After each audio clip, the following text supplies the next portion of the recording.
যাচ্ছ কেন? দই কিনবে? কেমন করে কিনবো, আমার তো পয়সা নেই। কেমন ছেলে তুমি, কিনবে না তো বেলা বুঝে দাও কেন? না, আমি যদি তোমার সঙ্গে চলে যেতে পারতুম তো যেতুম। আমার সঙ্গে? হ্যাঁ, তুমি যে কত দূর থেকে হাঁটতে হাঁটতে চলে যাচ্ছ, শুনে আমার মন কেমন করছে। বাবা, তুমি এখানে বসে কি করছো? কবিরাজ আমাকে বাইরে বেরোতে বারণ করেছে, তো তাই আমি এইখানে সারাদিন বসে আছি। আহা, বাচ্চা বাচ্চা, তোমার কি হয়েছে? জানি না কি হয়েছে, আমি তো কিচ্ছু পড়িনি, তাই আমি জানি না আমার কি হয়েছে। দইয়েলা, তুমি কোথা থেকে আসছো? আমি আমাদের ওই গ্রাম থেকে আসছি। তোমাদের গ্রাম? হ্যাঁ। অনেক দূরে তোমাদের গ্রাম? আমাদের গ্রাম ওই সেই ওই পাঁচমুড়ো পাহাড়ের তলায়, ওই শামলি নদীর ধারে। পাঁচমুড়া পাহাড়? হ্যাঁ। শামলি নদী? হ্যাঁ। কি জানি, হয়তো তোমাদের গ্রাম দেখেছি, কবে সে আমার মনে পড়ে না। তুমি দেখেছো? তুমি কি ওই পাহাড়তলিতে কোনদিন গিয়েছিলে নাকি? না না, কোনদিন যাইনি, কিন্তু আমার মনে হয় যেন আমি দেখেছি। অনেক পুরনো কালে বড় বড় গাছের তলায় তোমাদের গ্রাম, একটা লাল রঙের রাস্তার ধারে না?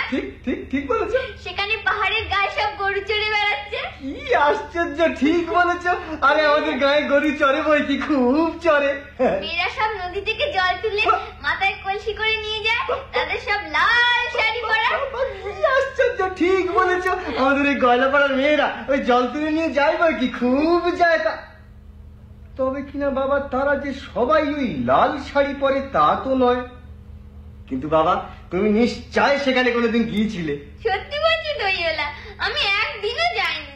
কবির যেদিন আমাকে বাইরে বেরোতে বলবে, সেদিন তুমি নিয়ে যাবে তোমাদের গ্রামে? যাবো বাবা, নিশ্চয় নিয়ে যাবো। আমাকে তোমার মতন ওই রকম দই বেচতে শিখিয়ে দিও, ওই রকম বাঁক কাঁধে নিয়ে, ওই রকম খুব দূরের রাস্তায়। মরে যাই বাবা, তুমি দই বেচতে যাবে কেন? বড় হয়ে তুমি এত এত পুঁথি পড়ে পণ্ডিত হয়ে উঠবে। আমি কখনো পণ্ডিত হব না। আমি তোমাদের রাঙা রাস্তার ধারে, তোমাদের বুড়ো বটের তলায় গোয়ালাপাড়া থেকে দই নিয়ে এসে দূরে দূরে গ্রামে গ্রামে বেচে বেচে বেড়াবো। কেমন করে তুমি বলো? দই দই বা আমাকে সুরটা শিখিয়ে দাও।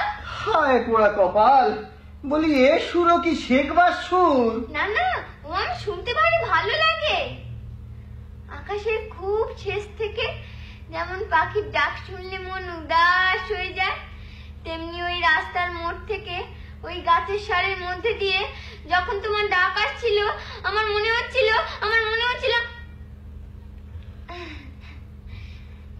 কি জানি কি মনে হচ্ছিল।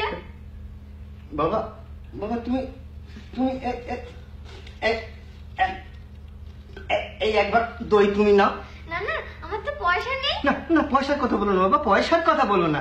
তুমি একবার দই নিলে আমি কত খুশি হব। না না না বাবা, না। দইওয়ালা? হ্যাঁ বাবা। কি খুব দেরি হয়ে গেল? না না, আমার কিচ্ছু দেরি হয়নি বাবা, আমার কোনো লোকসান হয়নি। দই বেচতে যে কত সুখ, তা আমি তোমার কাছে শুকে গেলুম বাবা। যাই বাবা। আচ্ছা যাই।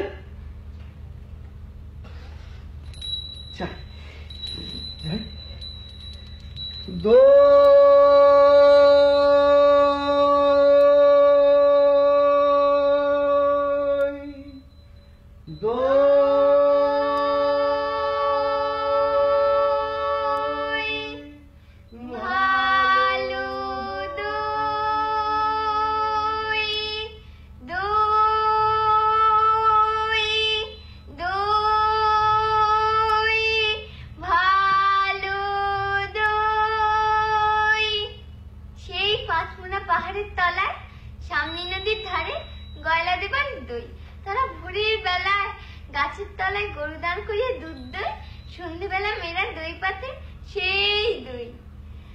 দই